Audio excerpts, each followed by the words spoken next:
2025 में रिलीज हुई इस फिल्म के ज़ॉम्बी सिर्फ तेज ही नहीं हैं, बल्कि इतने तेज हैं कि दौड़ते हुए हवाई जहाज को भी मिनटों में पकड़ सकते हैं। इतना ही नहीं, कुछ ज़ॉम्बी तो थोड़े बहुत समझदार भी हो गए हैं।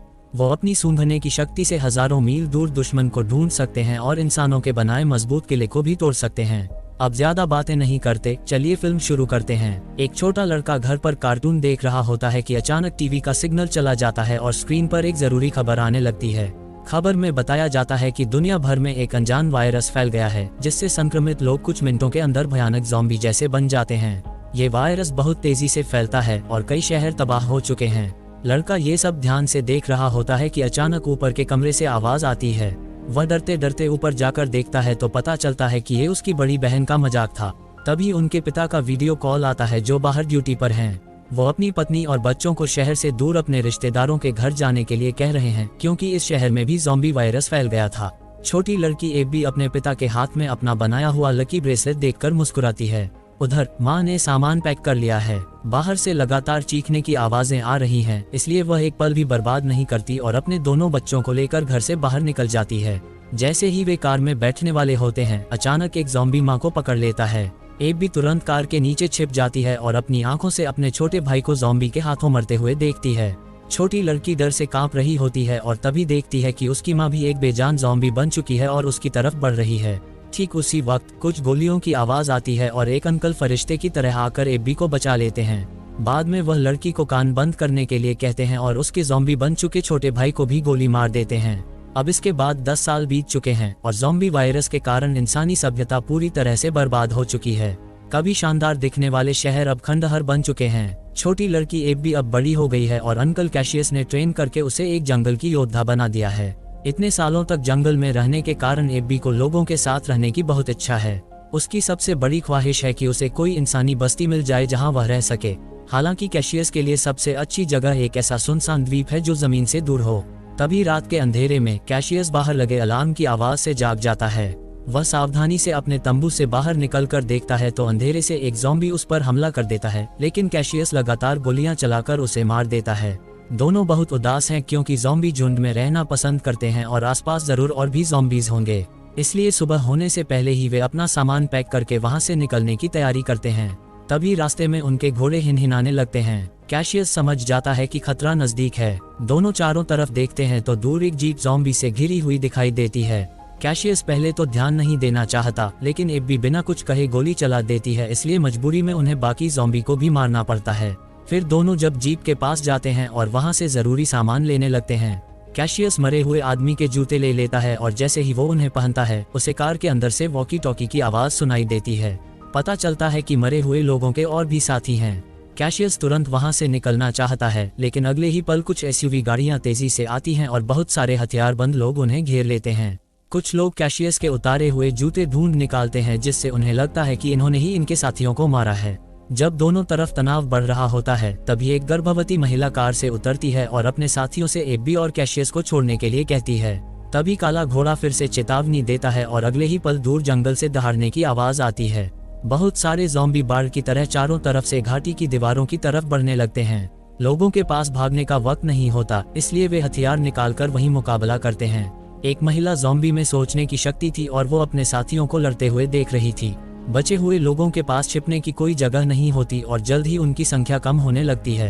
एक मजबूत आदमी बदकिस्मती से ज़ॉम्बी के काटने का शिकार हो जाता है।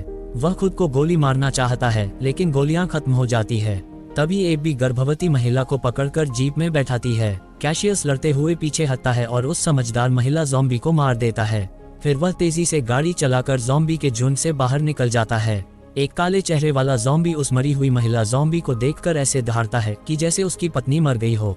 उधर कैशियस गर्भवती महिला और उसके पति को ज़ॉम्बी से बचाकर ले जाता है। पूछने पर पता चलता है कि ये बचे हुए लोग शिप टाउन नाम की एक सुरक्षित जगह पर जाना चाहते थे। ये सुनकर एबी बहुत खुश होती है, क्योंकि यही तो वह जगह है जहां वह हमेशा से जाना चाहती थी। दिशा तय करने के बाद कैशियस गाड़ी चलाने वाला होता है कि गाड़ी बीच रास्ते में खराब हो जाती है। गर्भवती महिला का पति नीचे उतरकर अपना परिचय देता है। उसका नाम डेविड है और वह एक मैकेनिक है, लेकिन पार्ट्स की कमी के कारण वह इस गाड़ी को ठीक नहीं कर पाएगा। मजबूरी में कैशियस और बाकी लोग पैदल ही आगे बढ़ने का फैसला करते हैं। वे पहाड़ी रास्ते से सीधे आगे बढ़ते हैं और जल्द ही एबी के जन्म स्थान के शहर पहुंच जाते हैं। यहाँ ऊंची इमारतें अभी भी खड़ी हैं, लेकिन हर तरफ मौत की शांति छाई हुई है। कैशियस एक खुली जगह वाली इमारत ढूंढता है और वहीं रात बिताने का फैसला करता है। आसपास कोई खतरा नहीं है, ये पक्का करने के बाद वे आग जलाकर खाना बनाते हैं। एबी उस शिपटाउन नाम की जगह के बारे में बहुत उत्सुक है। गर्भवती महिला ने पहले ही वायरलेस से उनसे संपर्क कर लिया था। जैसा कि नाम से पता चलता है, शिपटाउन कई बड़े जहाजों को जोड़कर बनाया गया है। यह जमीन से जुड़ा हुआ नहीं है, इसलिए बहुत सुरक्षित है। यहाँ पानी और खाना भी भरपूर मात्रा में है, इसलिए यह बचे हुए लोगों के लिए एक सपनों की जगह है। एबी की आंखें ये सब सुनकर चमक उठती हैं, लेकिन कैशियस को इसमें कोई दिलचस्पी नहीं है। उसके पास फालतू वक्त नहीं है। वह बाहर और भी ज्यादा चेतावनी के संकेत और बम के जाल बिछाना चाहता है। सब कुछ ठीक करने के बाद कैशियस अपनी आगे की योजना बताता है। वह मेगन और उसके पति को कुछ दूर तक पहुंचाएगा। उसके बाद दोनों अलग अलग रास्ते पर चले जाएंगे, क्योंकि उसका लक्ष्य दूसरी दिशा में स्थित बंदरगाह है। एबी बहुत परेशान होती है और चुपके से कैशियस के पास जाकर उससे बहस करती है कि वह उनके साथ शिपटाउन क्यों नहीं जा रहा। कैशियस बहुत समझदारी से कहता है कि जहां ज्यादा लोग होते हैं वहां ज्यादा खतरा होता है, लेकिन एबी को इंसानी बुराई और कैशियस की बात बिल्कुल समझ में नहीं आती। वह कैशियस से बहुत झगड़ा करती है और फिर अकेले ऊपर रात बिताने के लिए चली जाती है। हालांकि दोनों को यह नहीं पता होता कि वह काले चेहरे वाला ज़ॉम्बी उनकी छोड़ी हुई गाड़ी को सूंघते हुए उन्हें ढूंढ चुका है। लगता है कि उस ज़ॉम्बी सरदार ने कैशियस से टक्कर लेने की ठान ली है। अगली सुबह एबी अपनी बचपन की तस्वीरें देख रही होती है कि अचानक नीचे पेड़ों से सरसराहट की आवाज आती है। वह समझ जाती है कि ज़ॉम्बी अंदर आ गए हैं और सबको चेतावनी देने के लिए नीचे भागने वाली होती है, लेकिन रास्ते में ही उसे ज़ॉम्बी मिल जाते हैं। हालांकि वह बहुत तेजी से रिएक्ट करती है और एक पीछा करने वाले ज़ॉम्बी को चकमा दे देती है, लेकिन इस चक्कर में उसका संतुलन बिगड़ जाता है। तभी कैशियस फिर से प्रकट होता है और एक बार फिर उसे खतरे से बचा लेता है। थोड़ी देर बाद काले चेहरे वाला ज़ॉम्बी अपने साथियों के साथ वहां पहुंच जाता है, लेकिन वे पहले से बिछाए गए जाल में फंस जाते हैं। कैशियस धमाके की आवाज सुनकर समझ जाता है कि ज़ॉम्बी का झुंड उसके पीछे पड़ गया है। तभी एबी को अचानक याद आता है कि थोड़ी दूर पर एक छोटा सा हवाई अड्डा है। बचपन में उसके पिता उसे अक्सर वहां घुमाने ले जाते थे। शायद वहां कुछ हवाई जहाज बचे हों। इससे सबके कई दिनों का रास्ता बच जाएगा। हालांकि कैशियस को ज्यादा उम्मीद नहीं होती, लेकिन एबी के बार बार कहने पर वह वहां जाने के लिए मान जाता है। थोड़ी ही दूर चलने पर एबी जिस छोटे हवाई अड्डे की बात कर रही थी वह उन्हें दिखाई देता है, लेकिन सबको बहुत निराशा होती है क्योंकि वहां सब कुछ खाली पड़ा होता है। एक भी हवाई जहाज नहीं दिखता। हालांकि एबी हार नहीं मानती। उसे याद है कि उसके पिता ने एक निजी हैंगर खरीदा था जो अब एक छोटे टीले जैसा दिखता है और बहुत छिपा हुआ है। पुराने तरीके से दरवाजा खोलने के बाद उसके पिता का छोटा हवाई जहाज वाकई में वहीं खड़ा होता है। एबी खुशी से मुस्कुराती है। आखिरकार उसने कैशियस के सामने अपनी बात सही साबित कर दी। हालांकि यह हवाई जहाज बहुत दिनों से इस्तेमाल नहीं हुआ था, इसलिए मैकेनिक डेविड कहता है कि इसे ठीक करने की जरूरत है और कैशियस और एबी दूर एक ऊंची इमारत में पहरा देते हैं। अभी वे ठीक से बैठे भी नहीं होते कि उन्हें बहुत सारे ज़ॉम्बी उनकी तरफ आते हुए दिखाई देते हैं। कैशियस तुरंत भागकर मेगन और उसके पति को बताता है कि उन्हें 3 मिनट के अंदर उड़ान भरनी होगी, भले ही डेविड ने मरम्मत पूरी न की हो। ज़ॉम्बी को नजदीक आता देखकर एबी सारे विचारों को छोड़कर अपनी धुंधली यादों के सहारे हवाई जहाज को स्टार्ट करने में कामयाब हो जाती है। हालांकि तब तक बहुत सारे ज़ॉम्बी रनवे पर पहुंच चुके होते हैं। उनकी रफ्तार किसी तेज धावक की तरह होती है और वे लगभग हवाई जहाज को पकड़ने ही वाले होते हैं। तभी कैशियस एक चढ़ते हुए ज़ॉम्बी को गोली मार देता है और एबी भी आखिरकार कंट्रोल समझ लेती है और हवाई जहाज को आराम से हवा में उड़ा देती है।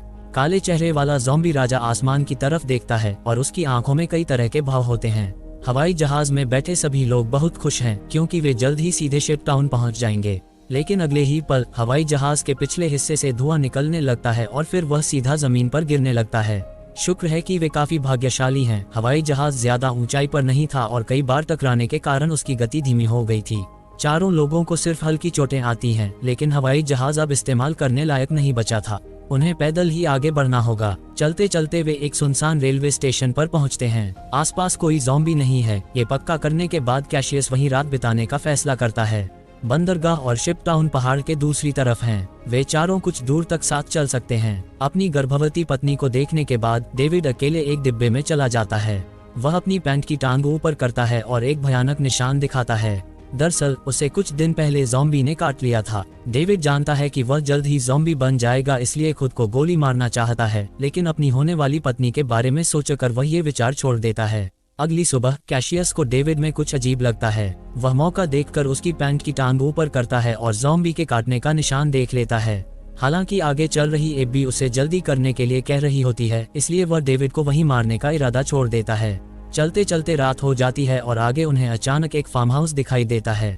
कैशियस चुपचाप बंदूक निकालकर आगे बढ़ता है। तभी दरवाजे पर लगे स्पीकर से अचानक चेतावनी की आवाज आती है।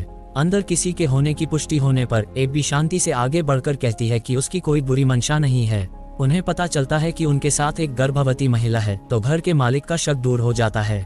सारे हथियार जमा करने के बाद बूढ़ा आदमी मेहमान नवाजी से सबको घर के अंदर बुलाता है। उन्होंने यहाँ सोलर पावर और बारिश के पानी को फिल्टर करने का सिस्टम लगाया हुआ था। एबी आखिरकार गर्म पानी से नहा पाती है। स्वादिष्ट रात का खाना खाने के बाद कैशियस अपने लैपटॉप को चार्ज करता है। उसमें उसकी पत्नी के साथ उसकी तस्वीरें हैं, जिनमें से एक उसकी पत्नी के गर्भवती होने के वक्त की है। तस्वीरें देखने के बाद कैशियस मेगन के पास जाता है और कहता है कि उसने अपना इरादा बदल दिया है। वह पहले उसे शिप टाउन पहुंचाएगा, फिर एबी के साथ बंदरगाह की तलाश करेगा। तभी घर का मालिक सबको शराब देता है और इतने दिनों बाद सबको आराम से बैठकर बातें करने का मौका मिलता है। लेकिन बातें करते करते उन्हें कुछ गड़बड़ लगती है। घर का मालिक कहता है कि ज़ॉम्बी इंसानी विकास का अगला चरण है। वे सबसे बड़े शिकारी हैं, इसलिए उन्हें पृथ्वी पर राज करना चाहिए, जैसे इंसानों ने पहले लालच में आकर दूसरे जानवरों का शिकार किया था। ये सुनकर सब चौंक जाते हैं। सिर्फ डेविड को अपनी तबीयत ज्यादा खराब लगती है और वह बाथरूम में जाता है। उसके शरीर में वायरस पूरी तरह से फैल चुका होता है। जब डेविड वापस हॉल में आता है तो देखता है कि कैशियस और बाकी दोनों बेहोश पड़े हैं। घर का मालिक तुरंत अपने हाथ में पकड़े हुए एक डिवाइस का बटन दबा देता है। डेविड को अचानक बहुत कमजोरी महसूस होती है और वह जमीन पर गिर जाता है। जब डेविड फिर से उठता है तो देखता है कि उसे और उसके साथियों को लटका दिया गया है। दरअसल घर के मालिक ने शराब में बेहोशी की दवा मिला दी थी और वो आदमी असल में एक साइंटिस्ट था। कई सालों के रिसर्च के बाद उसने एक खास डिवाइस बनाया है जो कम फ्रीक्वेंसी वाले सिग्नल से ज़ॉम्बी के व्यवहार को कंट्रोल कर सकता है। और जाल में फंसे कैशियस और बाकी लोग उसके एक्सपेरिमेंट के सामान हैं। ये सब कहने के बाद साइंटिस्ट पीछे पिंजरे का दरवाजा खोलता है। उसमें उसकी पत्नी बंद है जो पहले ही ज़ॉम्बी बन चुकी है। वह स्विच घुमाकर देखता है तो ज़ॉम्बी सच में कैशियस पर हमला कर देती है। लेकिन डेविड वायरस की ताकत से रस्सी तोड़ देता है और डिवाइस के कंट्रोल को भी अनदेखा करके बंधे हुए कैशियस और बाकी लोगों को बचा लेता है। घर का मालिक खतरा भांपकर तुरंत भाग जाता है और जल्द ही आंखों से ओझल हो जाता है। कैशियस अब और वहां नहीं रुकना चाहता। वह बाहर एक गाड़ी ढूंढता है और सबको लेकर घने जंगल की तरफ निकल जाता है। लेकिन घर का मालिक इतनी आसानी से हार मानने वाला नहीं है। वह अपने डिवाइस से ज़ॉम्बी के झुंड को कंट्रोल करके उनका पीछा करवाता है। कैशियस गाड़ी की स्पीड बढ़ाता रहता है, लेकिन आगे का रास्ता बंद था। अब उनके पास बाइक से भागने के अलावा कोई चारा नहीं है। डेविड जानता है कि उसके पास ज्यादा वक्त नहीं है, इसलिए वह पीछे रहकर ज़ॉम्बी को रोकने का फैसला करता है। अपनी पत्नी से कुछ बातें करने के बाद वह हिम्मत करके ज़ॉम्बी के झुंड में घुस जाता है। हालांकि इससे ज़ॉम्बी का पीछा सिर्फ थोड़ी देर के लिए ही रुक पाता है। कैशियस मेगन को गोद में लेकर लड़ते हुए पीछे हटता है। जब ज़ॉम्बी उन पर पहुंचने ही वाले होते हैं तो उन्हें अचानक एक इंसानी चौकी दिखाई देती है। एब भी समझ जाती है कि यही शिप टाउन है। चौकी के पहरेदार आवाज सुनकर तुरंत अपनी बंदूकें निकालकर हमला करने वाले ज़ॉम्बी को मारना शुरू कर देते हैं। काले चेहरे वाला ज़ॉम्बी अपने साथियों को आगे बढ़ने से रोकता है क्योंकि आगे पानी का रास्ता है और वे उसे पार नहीं कर सकते। थोड़ी देर बाद कैशियस और बाकी लोग नाव से कैंप के बीचों बीच पहुंच जाते हैं। मेगन की डिलीवरी होने वाली थी और उसे तुरंत इलाज की जरूरत थी। अच्छी बात यह है कि यहाँ डॉक्टर और अस्पताल की सुविधा है। अगली सुबह दोनों इस कैंप का पूरा नजारा देखते हैं। कई बड़े जहाजों को जोड़कर जमीन से दूर एक बहुत बड़ा प्लेटफॉर्म बनाया गया है और कैशियस आखिरकार कैंप के इंचार्ज से मिलता है। वह दोनों का यहाँ रहने के लिए स्वागत करता है, लेकिन कुछ नियमों का पालन करना जरूरी है। कैशियस बिना कुछ सोचे वहाँ से मुड़ जाता है। उसे लगता है कि सुनसान द्वीप पर रहना ही ज्यादा अच्छा है, लेकिन एब्बी ने यहीं रहने का फैसला कर लिया है। उसे अपने हमउम्र साथियों के साथ रहने की बहुत इच्छा है। इसी बात पर दोनों में बहुत झगड़ा होता है। तभी डॉक्टर आता है और बताता है कि मेगन ने एक बेटी को जन्म दिया है, लेकिन खून ज्यादा बहने के कारण वह शायद ज्यादा दिन नहीं जी पाएगी।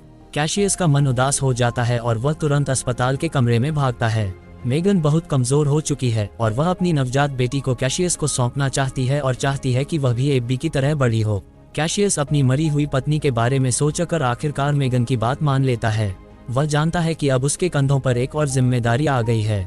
उधर एब्बी एक हैंडसम लड़के के साथ घूमकर पहली बार बहुत मजा करती है। उसने कभी सोचा भी नहीं था कि इतने सारे लोग एक साथ बैठकर शराब पी सकते हैं और खूबसूरत संगीत पर जमकर नाच गा सकते हैं। इसलिए उसका यहीं रुकने का इरादा और भी पक्का हो जाता है। मस्ती के बाद एब्बी गलती से उस हैंडसम लड़के को चुपके से एक केबिन में जाते हुए देख लेती है। वह उत्सुक होकर अंदर जाकर देखती है तो पाती है कि वह केबिन तारों और बमों से भरा हुआ है। एक वायरलेस स्विच अलग से चमक रहा होता है। तभी वह लड़का भाग कर आता है और बताता है कि उन्होंने शिप टाउन के नीचे बम लगाए हैं। अगर कभी यह जगह खतरे में पड़ती है तो लोग गुप्त रास्ते से भाग जाएंगे और इसे उड़ा देंगे। लेकिन दोनों को बिल्कुल भी अंदाजा नहीं होता कि ये दिन इतनी जल्दी आ जाएगा। उस सनकी साइंटिस्ट का गुस्सा शांत नहीं होता और वह अपने कंट्रोल डिवाइस के जरिए उस काले चेहरे वाले ज़ॉम्बी राजा से हाथ मिला लेता है। साइंटिस्ट की मदद मिलने के बाद शिप टाउन का पानी का कुदरती बचाव बेकार हो जाता है। बहुत सारे ज़ॉम्बी पानी के नीचे से या नावों की मदद से जल्द ही शिप टाउन कैंप में घुस जाते हैं। अचानक हुए हमले से बचे हुए लोगों में से बहुत सारे तुरंत मारे जाते हैं और जिन लोगों के पास छिपने की कोई जगह नहीं होती वे आखिरकार ज़ॉम्बी का खाना बन जाते हैं। कैशियस को एबी की चिंता होती है और वह भीड़ के विपरीत दिशा में उसे ढूंढता हुआ जाता है। वह ज़ॉम्बी को मारते हुए आगे बढ़ता है और आखिरकार उसे डेक पर लड़ते हुए ढूंढ लेता है। शायद जोश में आकर वह गलती से एक ज़ॉम्बी से टकराकर नीचे गिर जाता है। वह साइंटिस्ट जिसे बदला लेना था अब सामने आता है। आखिरकार उसे बदला लेने का मौका मिल जाता है, लेकिन कैशियस हार नहीं मानता। वह साइंटिस्ट का हाथ पकड़कर जोर से मारता है जिससे वह कमजोर डिवाइस तुरंत टूट जाता है।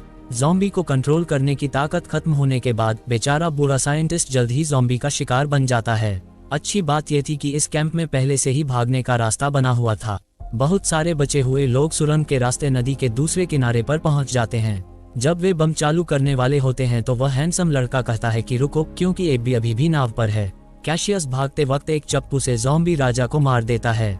एबी गलती से उस ज़ॉम्बी के हाथ में एक ब्रेसलेट देखती है। क्या ये वही नहीं है जो उसने अपने हाथों से अपने पिता के लिए बनाया था? लेकिन लड़की के पास सोचने का वक्त नहीं होता और कैशियस उसे जबरदस्ती सुरंग में खींच लेता है। वह हैंडसम लड़का दोनों को भागते हुए देखकर तुरंत वायरलेस रिमोट दबा देता है और पूरा शिप टाउन तुरंत आग के गोले में बदल जाता है। हालांकि सबकी लड़ाई अभी खत्म नहीं हुई है। कैंप का सरदार अपनी गर्दन पकड़कर आता है क्योंकि लड़ाई में उसे ज़ॉम्बी ने काट लिया था। वायरस के फैलने से पहले ही काले चेहरे वाले ज़ॉम्बी ने उस पर हमला कर दिया। हैरानी की बात है कि ज़ॉम्बी राजा भी धमाके में बच गया था। कैशियस तुरंत आगे बढ़कर उससे भिड़ जाता है। एबी जमीन से बंदूक उठाती है और पहचान जाती है कि सामने खड़ा ज़ॉम्बी राजा उसका पिता है, लेकिन वो उसे पालने पोसने वाले कैशियस को मार रहा था। इसलिए एबी आखिरकार फैसला करती है और काले चेहरे वाले ज़ॉम्बी राजा को गोली मार देती है। आखिरकार वह अब उसका पिता नहीं रहा। कैशियस बचे हुए लोगों को लेकर दूर समुद्र में एक सुनसान द्वीप की तरफ देखता है और वे वहीं एक नई इंसानी बस्ती बसाने का फैसला करते हैं। इसमें कोई शक नहीं कि पिछली बार कैशियस ने जिस महिला ज़ॉम्बी को मारा था वह एबी की मां थी। बस यही कहा जा सकता है कि फिल्म की सारी कहानी इत्तेफाक से भरी पड़ी थी। अगर कहानी पसंद आई तो वीडियो को लाइक और कमेंट जरूर कर देना।